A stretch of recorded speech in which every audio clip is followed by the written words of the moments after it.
My name is Beasley. I was here in 1999. Rashad, what'd you think of when you first got here? When I first got here, thought about I was a troubled child.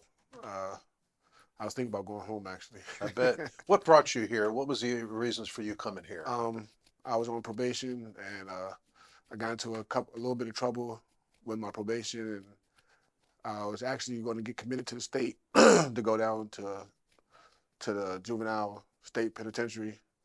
But my probation officer was going to put me in a group home in Dale City, which is located in Prince William County, Dale City. And the size of it was actually too small for me. And I was able to go home. I could start that Monday. I was able to go home that Friday. And I just figured that it wasn't going to be a situation that I wanted to be in because I probably would have ran or I wouldn't have got nothing out of it. How did Youth for Tomorrow help you as you look back on it? It helped me mature to be a young man, to actually face the things that I was going through instead of hiding them or running from them. Any people that might have entered your life back then that you would think back of Definitely, fondly? definitely, Dr. Jones. Why Dr. Jones? He was a big influence. He wouldn't allow me to fail, so he really made me succeed doing the program. And what is special about this place? They don't give up on kids. Like they don't give up. Any examples of how you saw that on you? Did you? I mean, you probably wanted to leave here on a couple occasions. It was plenty of times that I wanted to go home. You know, just to. My biggest thing was to play football. I was entering high school, my ninth grade, my 10th grade year actually, when I came here. So it was after my ninth grade, my freshman year of high school, and I was thinking about playing football. And the things that I did to get out of here, Dr. Jones would not allow me. I even ran. I ran from the group home, went home for the weekend. My mom made me come back, and they was going to kick me out. Dr. Jones said no. That's a great story. This place changed a little bit. Could you talk about what this Oh, place looked definitely. like when you were here? When I was here, it was just the Hazel House transition home, which is, I don't know what. It's the Courage House now. Okay, that and we called it the Annex House right here next to the chapel. Okay. There was only three buildings here, and then we had the school building down.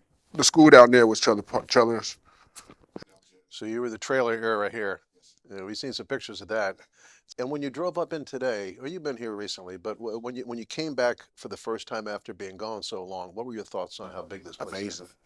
It's amazing. Yeah, I mean, it's helping a lot of people. Yeah. Are you Because when I was surprised? here, it was just two hallways, and five kids was able to live in the annex, and I believe it was four or five kids in the transition home. That's what we called it then.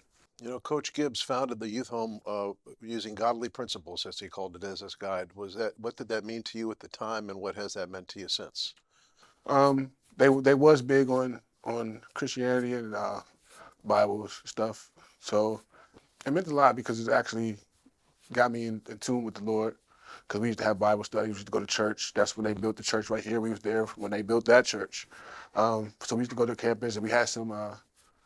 Mr. Kirchberg and Mrs. Kirchberg was here. You know, they was really into the Lord. Mr. and Mrs. Baker was here. They was really into the Lord. So it helps out. What are you up to these days? What's been happening with you? I have three kids, a grandson, a fiance, two stepchildren. And that's it. Just take care of the Do kids. you think about what could have been different for you? What if you hadn't have come here? What would have happened? I would have been lost. I would have been lost. What did you find? Found the Lord. I found people that cared about me. Um, Coming in here, you know, it was big because me and my mom used to have big issues. I found people that cared about me, who wanted me to succeed in life. You know, the word love comes around a lot when I talk to alums. They found love. People showed them true love, which they didn't have. Could you speak on that topic? Yeah, there was a lot of staff members that cared, that loved. Like I said, Dr. Jones was one of the biggest ones.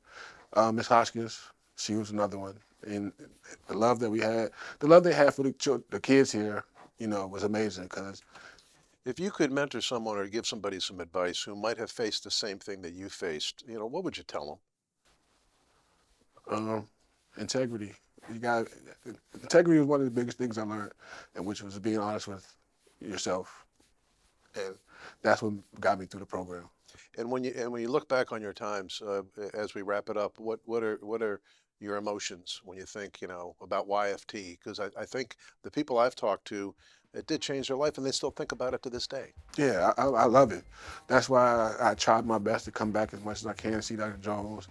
You know, uh, it was amazing. I would always tell people when I tell them the story about being here at Youth from all that, being in a group home was probably the best 2 years of my life.